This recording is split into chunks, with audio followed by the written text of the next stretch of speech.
Denmark আয়তনের দিক থেকে স্ক্যান্ডিনেভীয় দেশগুলোর মধ্যে সবচেয়ে ছোট, কিন্তু এর ভূমি, ইউটল্যান্ড, ডেনিশ দ্বীপপুঞ্জ এবং স্ক্যান্ডিয়া তাদের প্রতিবেশীদের তুলনায় অনেক বেশি উর্বর। ইউরোপের সাথে প্রাচীন বাণিজ্যিক যোগাযোগ দেশটিকে আরও ধনী এবং শক্তিশালী করে তুলেছিল। প্রতিবেশী জার্মানির প্রভাবে ডেনমার্কে ধ্রুপদী ইউরোপীয় সামন্তবাদ আকার ধারণ করে। রাজশক্তি একটি একক রাজবংশের হাতে কেন্দ্রীভূত হয়। গৃহযুদ্ধ নরওয়ে বা সুইডেনের তুলনায় এখানে কম ঘটত এবং সেগুলো অনেক কম বিধ্বংসী ছিল। কিন্তু কিভাবে এই সবকিছু মধ্যযুগীয় ডেনমার্ককে স্ক্যান্ডিনেভিয়ার সবচেয়ে শক্তিশালী রাজ্যে পরিণত করল? 1095 সালে ভাইয়ের মৃত্যুর পর ডেনিশরা প্রথম এরিককে তাদের নতুন রাজা হিসেবে নির্বাচিত করে। তার শাসনামলে তিনি আইনের উন্নতি, গির্জাকে সমর্থন এবং সাধারণ মানুষের যত্ন নেওয়ার জন্য বিখ্যাত হন। ইতিবৃত্তকাররা তাকে গৌড বলে অভিহিত করতেন, যার অর্থ সর্বদা ভালো। ইতিহাসে তিনি এরিক দ্য গুড নামে পরিচিত হন। তার সবচেয়ে বড় কৃতিত্ব ছিল লুন্ডে আর্চ বিশপরিকি প্রতিষ্ঠা করা, যা ডেনিশ গির্জাকে জার্মান আর্চ বিশপদের থেকে স্বাধীন করে এবং রাজ্যের কর্তৃত্ব শক্তিশালী করে। একই বছর রাজা জেরুজালেমের উদ্দেশ্যে তীর্থযাত্রা শুরু করেন। যাত্রাটি অত্যন্ত কঠিন প্রমাণিত হয়। এরিক দ্য গুড পথেই মারা যান। তার একমাত্র বৈধ সন্তান তখন শিশু ছিল, তাই ডেনিশ অভিজাতরা সোয়েইন এস্ট্রিড সেনের পুত্রদের মধ্য থেকে একজন নতুন রাজা বেছে নেওয়ার সিদ্ধান্ত নেন। তাদের মধ্যে সোয়েইন নামের একজন রাজা হওয়ার জন্য এতটাই উদ্গ্রীব ছিলেন যে তিনি ভয়াবহ আবহাওয়ার মধ্যেই জনসভার উদ্দেশ্যে রওনা হন। পথে তিনি মারাত্মক অসুস্থ হয়ে পড়েন, কিন্তু যাত্রা অব্যাহত রাখেন। সোয়েইন কখনোই সেই জনসভায় পৌঁছতে পারেননি। পথেই তার মৃত্যু হয়। এই কারণে তিনি ট্রাঙ্কবার উপাধি পান, যার অর্থ সিংহাসনের উত্তরাধিকারী। অভিজাতরা শেষ পর্যন্ত 1104 সালে রাজা এরিকের কনিষ্ঠ ভাই নিলসকে নতুন সম্রাট হিসেবে বেছে নেন। রাজা নিলসের শাসনকাল তুলনামূলকভাবে শান্তিপূর্ণ ছিল, কিন্তু তার উত্তরাধিকারী ছিল অনেক বেশি, যার ফলে মুকুটের জন্য যুদ্ধ অনিবার্য হয়ে পড়ে। অন্যতম দাবিদার ছিলেন এরিক দ্য গুডের পুত্র কানুট, যিনি ব্যাপক জনসমর্থন পেতেন। কানুট দক্ষিণ ইউটল্যান্ড শাসন করতেন, যেখান থেকে তিনি ডেনিশ প্রথম দক্ষিণ ইউটল্যান্ডের ডিউক হন, যেখান থেকে তার উপাধি হয় লাভার্ড, যার অর্থ ডেনিশ ভাষায় প্রভু। 1929 সালে কানুট নিজেকে ওয়েন্সদের শাসক হিসেবে ঘোষণা করেন এবং এর মাধ্যমে প্রতিবেশী স্লাভদের ভূমির ওপর অধিকার দাবি করেন। তার প্রভাব বাড়তে থাকে এবং সেই সাথে রাজা নিলসের পুত্র ম্যাগনাস দ্য স্ট্রংয়ের কাছে তিনি বিপজ্জনক হয়ে ওঠেন, যিনি কানুট লাভার্ডকে সিংহাসনের প্রধান প্রতিদ্বন্দ্বী মনে করতেন। এভাবে 1131 সালে কানুট যখন জিল্যান্ডে আসেন, ম্যাগনাস একটি অতর্কিত হামলা চালিয়ে তাকে হত্যা করেন। ডেনিশ রাজপুত্রের জন্য এই কাজটি একটি মারাত্মক ভুল প্রমাণিত হয়। কানুটের সৎ ভাইরা এরিক আমুনে এবং হ্যারাল্ড কেশা স্ক্যানিয়ায় বিদ্রোহ ঘোষণা করেন। তারা নিজেদের রাজা ঘোষণা করে প্রদেশটি দখল করে নেন। এই সংঘাত 3 বছর ধরে চলে এবং ডেনিশ দ্বীপপুঞ্জ বারবার হাতবদল হবার ফলে উভয় পক্ষই ক্লান্ত হয়ে পড়ে। অবশেষে হ্যারাল্ড কেশা তার ভাইয়ের সাথে বিশ্বাসঘাতকতা করেন এবং রাজা নিলসের সাথে যোগ দেন। এরিক আমুনে তখন তার জার্মান মিত্রদের সাহায্য নেন এবং এক দল নাইট অশ্বারোহী ভাড়া করেন।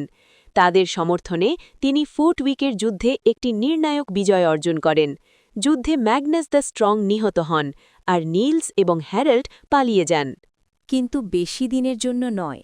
দক্ষিণ ইউটল্যান্ডে স্থানীয়রা তাদের ডিউক কানুট লাভডের হত্যার প্রতিশোধ হিসেবে নিলসকে হত্যা করে। হ্যারেল্ড কিছু সময় ইউটল্যান্ডে লুকিয়েছিলেন, কিন্তু শেষ পর্যন্ত ধরা পড়েন এবং তার পুত্রদের সাথে তাকে মৃত্যুদণ্ড দেওয়া হয়। ডেনমার্কের নতুন রাজা হলেন এরিক আমুনে। দ্বিতীয় এরিক সিংহাসনে দীর্ঘকাল থাকতে পারেননি। তিনি নরওয়ে, সুইডেন এবং রুগেন দ্বীপে বেশ কয়েকটি অভিযান চালিয়েছিলেন, কিন্তু কোনোটিই বিশেষভাবে সফল হয়নি। তার শাসনামলে তিনি স্বৈরাচার এবং নিষ্ঠুরতার জন্য কুখ্যাত হন। 1136 সালে জিল্যান্ডের মানুষ তার বিরুদ্ধে বিদ্রোহ করে। পরের বছর এক ডেনিশ সভায় দ্বিতীয় এরিক নিহত হন। তার মৃত্যুর পর তার ভাগ্নে তৃতীয় এরিককে নতুন রাজা ঘোষণা করা হয়। তৃতীয় এরিক তার বিচক্ষণতা, উদারতা এবং দয়ার জন্য পরিচিত ছিলেন, যার ফলে তিনি ল্যাম্ব উপাধি পান। তা সত্ত্বেও কিছু ডেনিশ অভিজাত তার নম্রতাকে দুর্বলতা বলে ভুল করেছিলেন। ১১৩৭ সালে হ্যারল্ড কেশারের পুত্র ওলাফ হ্যারলসন তৃতীয় এরিকের বিরুদ্ধে বিদ্রোহ করেন। ২ বছর পর ওলাফ স্ক্যানিয়া দখল করেন এবং নিজেকে রাজা ঘোষণা করেন। এটি ডেনিশ দ্বীপপুঞ্জ নিয়ন্ত্রণের জন্য এক দীর্ঘ যুদ্ধের সূচনা করে। পরিস্থিতি আগের গৃহযুদ্ধের মতোই পুনরাবৃত্তি হতে থাকে। কোনো পক্ষই দ্বীপগুলো নিরাপদে দখলে রাখতে পারছিল না। কেবল ১১৪৪ সালে এরিক দ্য ল্যাম্ব জয়ী হন। টুটুব্রোর যুদ্ধে ওলাফকে পরাজিত করে সমগ্র ডেনমার্কের উপর তার কর্তৃত্ব সুসংহত করেন। কয়েক বছর রাজ্যটি আপেক্ষিক শান্তি উপভোগ করে, কিন্তু ১১৪৬ সালে অসুস্থতার কারণে তৃতীয় এরিক সিংহাসন ত্যাগ করেন, যা ক্ষমতার নতুন লড়াইয়ের পথ খুলে দেয়। প্রতিদ্বন্দ্বী ছিলেন রাজা দ্বিতীয় এরিকের পুত্র সোয়েন গ্রাথা এবং রাজা নিলসের নাতি কানুট ম্যাগনাসেন। এইভাবেই শুরু হয় আর এক গৃহযুদ্ধ। প্রতিদ্বন্দ্বীরা একে অন্যের জমি আক্রমণ করত, এলাকা লুণ্ঠন করত এবং অসংখ্য ছোট ছোট যুদ্ধে লিপ্ত হতো। কোনো পক্ষই নির্ণায়ক কোনো সুবিধা পায়নি। ১১৫২ সালে সুইন গ্রাথা জার্মান সম্রাট ফ্রেডেরিক বারবারোসার সমর্থন চান। তার মধ্যস্থতায় একটি সাময়িক শান্তি চুক্তি হয়। কানুট ম্যাগনাসেন সুইনের কর্তৃত্ব মেনে নেন এবং বিনিময়ে জিল্যান্ড জায়গির হিসেবে পান। কিন্তু ২ বছর পর সুইন কানুটকে হত্যার চেষ্টা করলে গৃহযুদ্ধ আবার জ্বলে ওঠে। নিজের অবস্থান শক্তিশালী করতে কানুট ম্যাগনাসেন দক্ষিণ ইউটল্যান্ডের ডিউক ভলদেমারের সাথে মিত্রতা করেন। যুদ্ধ আরও ৩ বছর ধরে চলে, যতক্ষণ না প্রতিদ্বন্দ্বীরা মিটমাট করতে রাজি হন। তবুও সোয়েন গ্রাথা বিশ্বাসঘাতকতার পরিকল্পনা করেন। তিনি তার প্রতিপক্ষদের একটি ভোজ সভায় আমন্ত্রণ জানান এবং অতর্কিত আক্রমণ করেন। কানুট নিহত হন এবং ভলদেমার কোনো মতে প্রাণ নিয়ে পালিয়ে যান। এই ঘটনাটি ইতিহাসে রসকিল্ডার রক্তক্ষয়ী ভোজ নামে পরিচিত। একটি সেনাবাহিনী গঠন করে ভলদেমার সুইনের বিরুদ্ধে যাত্রা করেন, তাকে জিল্যান্ড থেকে তাড়িয়ে দেন, তাকে ধাওয়া করেন এবং গ্রাথা হিথে তাকে পরাজিত করেন। সুইন যুদ্ধক্ষেত্র থেকে পালিয়ে যাওয়ার সময় নিহত হন। এই বিজয়ের পর ডেনরা ভলদেমারকে রাজা ঘোষণা করে। তার প্রপিতামহ কিয়েভের রাজপুত্র ভ্লাদিমির মোনোমাখের নামানুসারে তার নামকরণ করা হয়েছিল। ডেনিশ ইতিহাসে তিনি ভলদেমার দ্য গ্রেট বা মহান ভলদেমার হিসেবে পরিচিত হন, যা তার বহুবিধ অর্জনের স্বীকৃতিস্বরূপ তাকে দেওয়া হয়েছিল। ভলদেমার তার রাজত্বের সময়ে স্থানীয় আইনগুলিকে বিধিবদ্ধ করার মাধ্যমে ব্যাপক আইন সংস্কার শুরু করেন। পরবর্তীতে এগুলি ৩টি আইন সংহিতায় সংকলিত হয়: জুটল্যান্ড আইন, জিল্যান্ড আইন এবং স্কানিয়ান আইন। ভলদেমার ডেনমার্কের সামন্ততান্ত্রিক ব্যবস্থাও সুদৃঢ় করেন। তিনি রাজ্যকে হেরডস নামক জেলায় বিভক্ত করেন এবং তার যোদ্ধাদের, যাদের হেরড মেন বলা হতো, তাদের কাছে এসব অঞ্চলের দায়িত্ব হস্তান্তর করেন। এর বিনিময়ে তারা রাজকীয় সেনাবাহিনীতে ভারী অস্ত্রধারী অশ্বারোহী হিসেবে সেবা প্রদান করত। তার রাজত্বকালেই ডেনমার্কে পাথরের দুর্গ নির্মাণ শুরু হয়। এর মধ্যে কোপেনহেগেনের একটি দুর্গ ছিল, যা পরবর্তীতে রাজধানীতে পরিণত হয়। তিনি দক্ষিণ সীমান্তে ড্যানেভির্কের প্রাচীন দুর্গগুলি সংস্কার ও শক্তিশালী করেন, যা রাজ্যকে জার্মান হুমকির হাত থেকে রক্ষা করত। ভলদেমার দ্য গ্রেট কেবল সংস্কারের মাধ্যমেই নয়, বরং বিজয়ের মাধ্যমেও খ্যাতি অর্জন করেছিলেন। ১১৬৯ সালে ডেনিশ বাহিনী পৌত্তলিক স্লাভদের দ্বারা উদ্ধূষিত রুগেন রাজ্য দখল করে। দ্বীপটি ডেনমার্কের সাথে সংযুক্ত করা হয় এবং এর জনগণকে খ্রিস্ট ধর্মে দীক্ষিত করা হয়। ভলডেমারের মৃত্যুর পর মুকুটটি তার জ্যেষ্ঠ পুত্র ষষ্ঠ কানুটের কাছে যায়, যিনি ২০ বছর শাসন করেছিলেন। ১১৮৪ সালে পমেরানিয়ার ডিউক প্রথম বগিস্লাভ রুগেন পুনরুদ্ধারের চেষ্টা করেন। ডেনিশ নৌবহর দ্বীপের কাছে তার বাহিনীকে চূর্ণবিচূর্ণ করে দেয় এবং সমস্ত পমেরানিয়ান জাহাজ ধ্বংস করে। পরের বছর ডেনরা পমেরানিয়া আক্রমণ করে এবং এর প্রধান দুর্গগুলি দখল করে নেয়। অবশেষে ১১৮৫ সালে প্রথম বগিস্লাভ ডেনিশ রাজার প্রতি অনুগত্যের শপথ নেন এবং ষষ্ঠ কানুট তার নামের সাথে কিং অফ দ্য ভেন্ডস বা ভেন্ডদের রাজা উপাধি যুক্ত করেন। ভলদেমারের ছোট ছেলে ভলদেমার দ্য ভিক্টোরিয়াস ১১৮৮৭ সালে দক্ষিণ জুটল্যান্ডের ডিউক হন। অভিষেকের আগেই তিনি নিজেকে একজন দক্ষ সেনাপতি হিসেবে প্রমাণ করেছিলেন। ১১৮৮৯ সালে তিনি ডিথমার্শেনের ছোট কাউন্টি জয় করেন এবং তার নিজের জমির সাথে যুক্ত করেন। 1197 সালে তিনি এস্তোনিয়ান অঞ্চলগুলিতে অভিযান পরিচালনা করেন, যা এস্তোনিয়া জয়ে ডেনমার্কের দীর্ঘ অভিযানের সূচনা করে। ডেনমার্কে ফিরে তিনি নতুন এক প্রতিপক্ষের মুখোমুখি হন, হলস্টেনের কাউন্ট তৃতীয় অ্যাডলফ। 1201 সালে তাদের সেনাবাহিনী স্টেলাওয়ের যুদ্ধে মুখোমুখি হয়, যেখানে ডেনরা জয়লাভ করে। অ্যাডলফ হামবুর্গে পালিয়ে যান, কিন্তু শহরটি দ্রুত অবরোধ করা হয় এবং তিনি আত্মসমর্পণ করেন। ষষ্ঠ কানুট 1202 সালে নিঃসন্তান অবস্থায় মারা গেলে হলস্টেইন ডেনমার্কের সাথে যুক্ত হয় এবং ভলদেমার রাজা হন। তিনি এস্তোনিয়া জয় অব্যাহত রাখেন এবং তার বেশ কয়েকটি অভিযান সফল হয়। 1219 সালের মধ্যে তিনি অঞ্চলটি বশীভূত করেন, এস্তোনিয়া ডাচি প্রতিষ্ঠা করেন এবং সেখানে অসংখ্য দুর্গ ও কেল্লা নির্মাণ করেন। সেই বছরই ডেনিশ সেনাবাহিনী লিন্ডানিসের দুর্গ কাছে ক্যাম্প করে। রাতে এস্তোনিয়ানরা অতর্কিত আক্রমণ চালায়, যা ডেনদের প্রায় ছত্রবিচ্ছত্র করে দিয়েছিল, কিন্তু ডেনরা শক্ত অবস্থান নেয়, যুদ্ধের মোড় ঘুরিয়ে দেয় এবং জয়ী হয়। কিংবদন্তি অনুসারে এই যুদ্ধের সময়ই আকাশ থেকে সাদা ক্রসযুক্ত একটি লাল পতাকা নিচে পড়েছিল, ড্যানেব্রগ, যা ডেনমার্কের ভবিষ্যৎ পতাকা, যা সৈন্যদের জয়ের জন্য অনুপ্রাণিত করেছিল। তবুও ঐতিহাসিকরা উল্লেখ করেন যে এই পতাকার প্রথম নির্ভরযোগ্য উল্লেখ চতুর্দশ শতাব্দীতেই কেবল দেখা যায়। ডেনমার্কে ফিরে ভলদেমার দ্বিতীয় কিছুকাল শান্তিপূর্ণভাবে শাসন করেন, কিন্তু 1223 সালে একটি অপ্রত্যাশিত ঘটনা ঘটে। একটি ছোট দ্বীপের শিকার করার সময় রাজা এবং তার পুত্র কাউন্ট হেনরির আক্রমণের শিকার হন, যিনি ডেনিশ রাজাকে বন্দী করেন এবং 45,000 রৌপ্য মার্ক মুক্তিপণ দাবি করেন।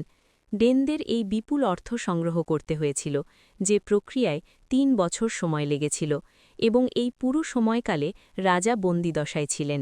রাজার অনুপস্থিতিতে হলস্টেইনের কাউন্টের পুত্র চতুর্থ অ্যাডলফ তার পৈতৃক জমি পুনরুদ্ধার করেন। অবশেষে 1225 সালের বড়দিনে রাজা ভলদেমার দ্য ভিক্টোরিয়াস বা বিজয়ী ভলদেমার বাড়ি ফিরে আসেন। তিনি তার সেনাবাহিনী জড়ো করেন এবং হারানো অঞ্চল পুনরুদ্ধারের আশায় 1226 সালে হলস্টেইন আক্রমণ করেন। দীর্ঘ অবরোধের কারণে এই অভিযান 1227 সালের গ্রীষ্ম পর্যন্ত গড়ায়, যার মধ্যে চতুর্থ অ্যাডলফ জার্মান মিত্রদের নিয়ে আসেন। দুই সেনাবাহিনী বর্ণহোভের যুদ্ধে মুখোমুখি হয়। সারা দিন ধরে প্রচণ্ড যুদ্ধ চলে। ডেনরা তাদের অবস্থান ধরে রাখে এবং এমনকি যুদ্ধের নিয়ন্ত্রণ নিতে শুরু করে, কিন্তু যখন ডিথমার্শেনের নাইটরা পক্ষ পরিবর্তন করে জার্মানদের সাথে যোগ দেয়, তখন ডেনিশ সেনাবাহিনী শোচনীয় পরাজয় বরণ করে। রাজা কোনোমতে পালিয়ে যান, কিন্তু অনেক অভিজাত ব্যক্তি বন্দী হন।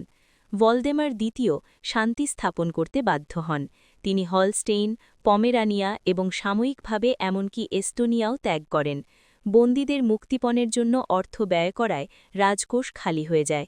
এরপর একসময়ের এই মহান সেনাপতি আরও 14 বছর তুলনামূলক শান্তিতে শাসনকাজ চালান। তার পুত্র চতুর্থ এরিকের রাজত্বকাল শুরু হয় মুকুট নিয়ে ভাইদের সাথে দ্বন্দ্ব দ্বারা। ক্রমাগত যুদ্ধের ফলে তার অর্থের ঘাটতি দেখা দেয়, তাই তিনি নতুন কর চালু করেন, যার মধ্যে ছিল লাঙল কর। এজন্য ডেনরা তাকে প্লাউপেনি ডাকনাম দেয়। 1250 সালে এরিক তার ভাই দক্ষিণ জুটল্যান্ডের ডিউক এবেলকে পরাজিত করেন, কিন্তু তার সাথে সাক্ষাতের সময় অ্যাবেলের এক নাইট রাজাকে হত্যা করেন, যার ফলে অ্যাবেল সিংহাসন দখল করার সুযোগ পান। শূন্য রাজকোষ পূর্ণ করতে রাজা প্রথম অ্যাবেল ব্যক্তিগতভাবে কর আদায় করার তদারকি করার সিদ্ধান্ত নেন। 1252 সালে তিনি জুটল্যান্ডের ফ্রিসিয়ানদের কাছ থেকে খাজনা আদায় করতে বের হন, কিন্তু তারা রাতে তার ক্যাম্পে হামলা চালায় এবং তাকে হত্যা করে। এরপর মুকুটটি ভলদেমার দ্য ভিক্টোরিয়াসের কনিষ্ঠ পুত্র প্রথম ক্রিস্টোফারের কাছে যায়। ক্রিস্টোফারের রাজত্বকালও ছিল অস্থির। অ্যাবেলের পুত্র ক্ষমতা পুনরুদ্ধারের চেষ্টা করেন, তাই প্রকাশ্য সংঘাত এড়াতে রাজা তাদের দক্ষিণ জুটল্যান্ডের ডাচি প্রদান করেন। একই সময় গির্জার সাথে তার বিরোধ বাধে। 1259 সালে ক্রিস্টোফার এক প্রভাবশালী বিশপকে বন্দী করেন, যার ফলে বিশপের আত্মীয় রুগেনের ইয়ারোমার দ্বিতীয় বিদ্রোহ ঘোষণা করেন। রুগেনরা জিল্যান্ডে অবতরণ করে এবং দ্বীপটি তছনছ করে। ক্রিস্টোফার তাদের বিরুদ্ধে অগ্রসর হওয়ার প্রস্তুতি নিচ্ছিলেন, কিন্তু হঠাৎ মারা যান। গুজব অনুযায়ী গির্জার বিরুদ্ধে বিবাদের প্রতিশোধ নিতে সন্ন্যাসীরা তাকে বিষ প্রয়োগ করেছিল। এরপর সিংহাসনটি তরুণ পঞ্চম এরিকের কাছে যায়, যদিও প্রকৃত ক্ষমতা ছিল তার মা রানী মার্গারেট সাম্বিরিয়ার হাতে। যখন তার নামমাত্র নেতৃত্বে রাজকীয় বাহিনী জিল্যান্ডে অবতরণ করে, ইয়ারোমার দ্বিতীয় নেস্টভেডের যুদ্ধে তাদের পরাজিত করেন। এরপর তিনি তার সেনাবাহিনী স্ক্যানিয়ায় নিয়ে যান এবং সেই প্রদেশটিও লুটপাট করেন। রুগেনরা হয়তো তাদের অভিযান চালিয়ে যেত, কিন্তু শীঘ্রই ইয়ারোমার তার উপপত্নীর হাতে নিহত হন, যার ফলে তাদের সৈন্যরা তাদের দ্বীপে ফিরে যেতে বাধ্য হয়। এদিকে ডিউক এরিক এবেলসন মুকুট দখলের চেষ্টা করেন। তিনি হলস্টাইনের কাউন্টের সাথে মিত্রতা করেন এবং রাজার বিরুদ্ধে আক্রমণ চালান। 1261 সালে তিনি লোহেডের যুদ্ধে অর্থাৎ ট্রান্সক্রিপ্টে লোয়া রাজকীয় বাহিনীকে পরাজিত করেন এবং রানী এবং তরুণ পঞ্চম এরিককে বন্দী করেন। তা সত্ত্বেও ডেনিশ অভিজাতরা তাকে সমর্থন করেননি। তিনি যখন বুঝতে পারলেন যে তিনি কখনোই রাজা হবেন না, তখন তিনি রাজার মুক্তির বিনিময়ে কিছু জমিদারি, একটি সুবিধাজনক বিবাহ এবং আর্থিক মুক্তিপণ নিতে সম্মত হন। তবে পঞ্চম এরিক একজন ব্যর্থ শাসক হিসাবে প্রমাণিত হন। তিনি ক্লিপিং ডাকনাম অর্জন করেন, যার অর্থ মুদ্রার মান কমিয়ে ফেলার জন্য ছাঁটাই করা মুদ্রা। আর্থিক সমস্যা তার শাসনামলকে জর্জরিত রেখেছিল, বিশেষ করে সুইডেনের সাথে তার সংঘর্ষ সময়, যা ৬,০০০ মার্কের যুদ্ধ নামে পরিচিত। 1275 সালে বিরগার ইয়ার্লের পুত্রদের মধ্যে যুদ্ধে সুইডেন বিদীর্ণ হচ্ছিল। পঞ্চম এরিক ডেনিশ নাইটদের ডিউক ম্যাগনাস লাডুলাসকে সাহায্য করার জন্য ভাড়াটে সৈন্যদের পাঠান। ম্যাগনাস যুদ্ধে জয়লাভ করেন, কিন্তু তাদের বেতন দিতে অস্বীকার করেন, এই বলে যে তারা লুটপাটের মাধ্যমে ইতিমধ্যে লাভবান হয়েছে। ক্রুদ্ধ হয়ে এরিক সুইডেনের বিরুদ্ধে যুদ্ধ ঘোষণা করেন।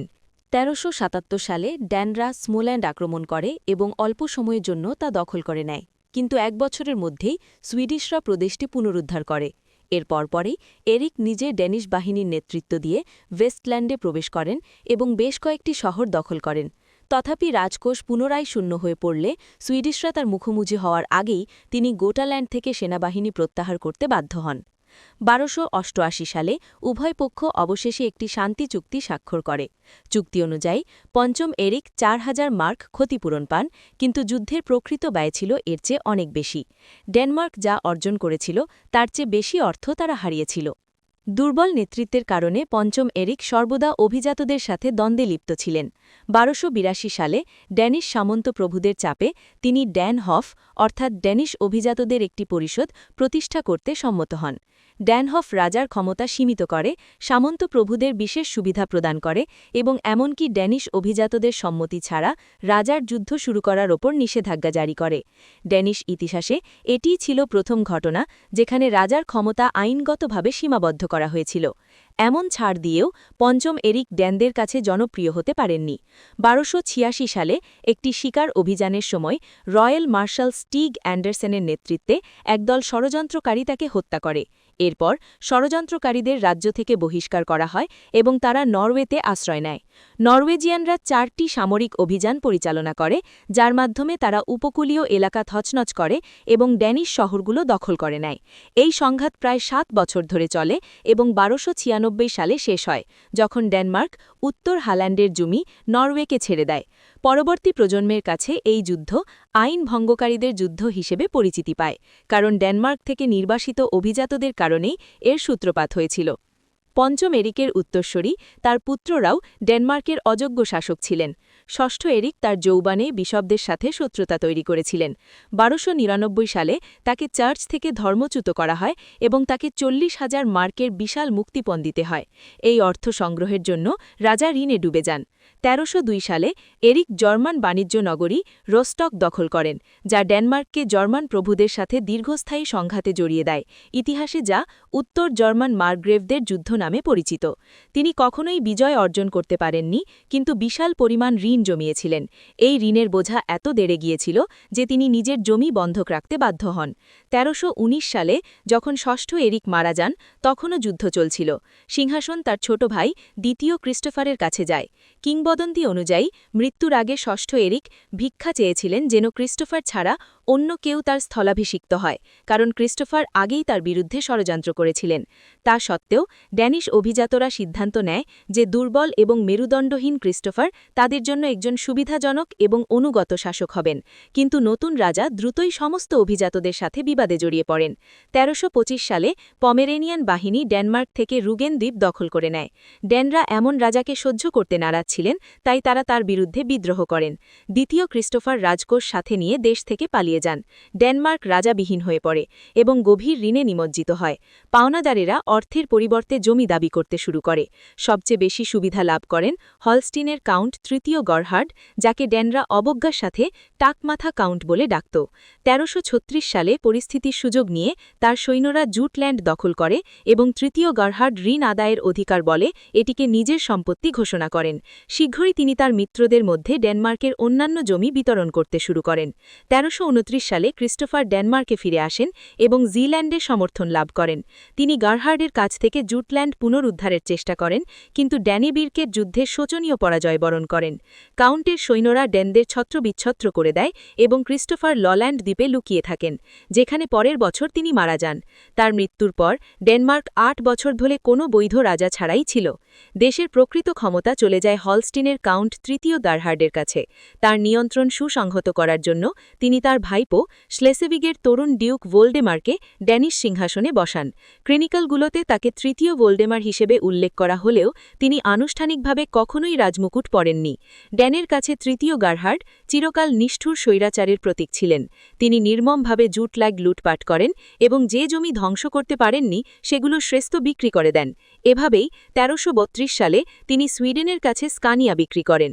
কয়েক বছরের মধ্যেই তিনি ডেনমার্কের প্রায় সবকিছুই টুকরো টুকরো করে বিক্রি করে দেন। এরপর জুটল্যান্ড জার্মানদের বিরুদ্ধে বিদ্রোহ করে।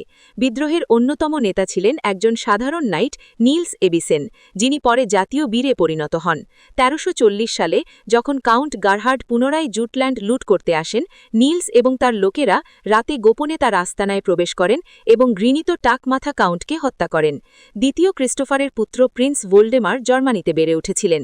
১৩৪০ সালে তিনি জুটল্যান্ডে সমর্থন লাভ করেন, যেখানে তাকে ডেনমার্কের রাজা চতুর্থ ভোল্ডেমার হিসেবে ঘোষণা করা হয়। রাজ্য পুনরুদ্ধারের জন্য নতুন রাজাকে দীর্ঘ সংগ্রামের মুখোমুখি হতে হয়। তার সাফল্যের জন্য তিনি আটটার দাগ কাব্যিক উপাধি অর্জন করেন, যার অর্থ নতুন দিন, ডেনমার্কের নতুন সূচনার প্রতীক। প্রথমে ভোল্ডেমার অট্টার দাগ জিল্যান্ড পুনরুদ্ধারের পরিকল্পনা করেন। সেখানে হলস্টিন, নরওয়েজিয়ান এবং সুইডিশ প্রভুরা গাড়ি গেড়েছিল, যাদের কাছে তৃতীয় গারহার্ড একসময় জমি বিক্রি করেছিলেন। কিন্তু শত্রুর সংখ্যা ছিল অনেক বেশি, তাই রাজা কৌশলের আশ্রয় নেন। ১৩৪১ সালে তিনি হঠাৎ হলস্টিনের এলাকাগুলোতে আঘাত হানেন, যার ফলে হলস্টিনাররা তড়িঘড়ি করে জিল্যান্ড ত্যাগ করে। ডেনরা ওলম্বে দ্বীপে সৈন্য পাঠায় এবং কালুন্ডবর্গ দুর্গ অবরোধ করে, যেখানে নরওয়েজিয়ানরা অবস্থান করছিল। যখন ভোল্ডেমার দুর্গটি দখলের প্রান্তে, তখন কাউন্ট হেনরি দি আয়রনের নেতৃত্বে হলস্টিনাররা অপ্রত্যাশিতভাবে দ্বীপের ওপর আসে। তখন রাজা আবারও প্রতারণার আশ্রয় নেন। তিনি একটি যুদ্ধবিরতি চুক্তি করেন। নিজের সৈন্যদের দ্বীপে রেখে তিনি নিজের জুটল্যান্ডে ফিরে যান। ১৩৪২ সালে নতুন করে যুদ্ধ বেঁধে যায়। ভোল্ডেমার আবার হলস্টিন আক্রমণ করেন এবং আবারও হলস্টিনাররা জিল্যান্ড ত্যাগ করে। এবার ড্যানরা সুইডিশ গ্যারিসনের উপর অতর্কিত আক্রমণ করে এবং বিল্ডেরোর যুদ্ধে তাদের পরাজিত করে। এরপর তারা কোপেনহেগেন দখল করে। শীঘ্রই ভোল্ডেমার কাউন্ট হেনরি দি আয়রনকে পরাজিত করেন এবং জিল্যান্ডের উপর তার দাবি ত্যাগ করতে বাধ্য করেন। এছাড়া ভোল্ডেমার নরওয়েজিয়ানদের সাথে একটি সমঝোতায় পৌঁছান। তারা জিল্যান্ডে তাদের দুর্গগুলো হস্তান্তর করেন। বিনিময়ে ভোল্ডেমার হালান্ডের উপর তাদের অধিকার স্বীকার করেন, যদিও সেই সময় সেটি তার নিজের দখলেই ছিল না। যেহেতু যুদ্ধটি কালুন্ডবর্গ দুর্গের অবরোধ নিয়ে শুরু হয়েছিল, তাই ঐতিহাসিকরা পরে এটিকে কালুন্ডবর্গ যুদ্ধ নামে অভিহিত করেন। এরপর ভোল্ডেমার অন্যান্য ড্যানিশ দ্বীপ পুনরুদ্ধারে মনোনিবেশ করেন। ১৩৪৭ সালের মধ্যে এর অধিকাংশই পুনরুদ্ধার করা হয়, কিন্তু যুদ্ধের জন্য অর্থের অভাব ছিল, তাই রাজা এস্টোনিয়াকে টিউটনিক অর্ডারের কাছে ২০,০০০ মার্কে বিক্রি করেন, যে অঞ্চলটি তার কাছে খুবই কম মূল্যের ছিল। দ্বীপগুলো পুনরুদ্ধারের পর ভোল্ডেমার জিল্যান্ডকে তার রাজ্যের কেন্দ্রবিন্দুতে পরিণত করেন। তিনি তার বাসস্থান ভডিংবর্গে স্থানান্তরিত করেন এবং দ্বীপে তার সবচেয়ে শক্তিশালী সৈন্যদের মোতায়েন করেন। তার রাজত্বকালেই ড্যানিশ পতাকাটি, যার পৌরাণিক উৎস লিন্ডেনিসের যুদ্ধের সাথে যুক্ত ছিল, তা ব্যাপক জনপ্রিয়তা পায়। জার্মানদের দখলে থাকা একমাত্র দুটি দ্বীপ ছিল ফুনেন এবং আলস। এগুলো জার্মানির খুব কাছে ছিল এবং এত সুরক্ষিত ছিল যে ভলদেমার সহজে তা দখল করতে পারতেন না। ১৩৫৭ সালে হলস্টেইনের অর্থায়নে জুটল্যান্ডের বেশ কয়েকজন অভিজাত তাঁর বিরুদ্ধে বিদ্রোহ করেন। ভলদেমার তাদের ফুনেনে পরাজিত করেন, কিন্তু এরপর তিনি দ্বীপটি ছাড়তে অস্বীকার করেন। তিনি নিবর্গ ক্যাসেলের জার্মান গ্যারিসনকে ঘুষ দেন এবং তাদের জায়গায় নিজের সৈন্য বসান।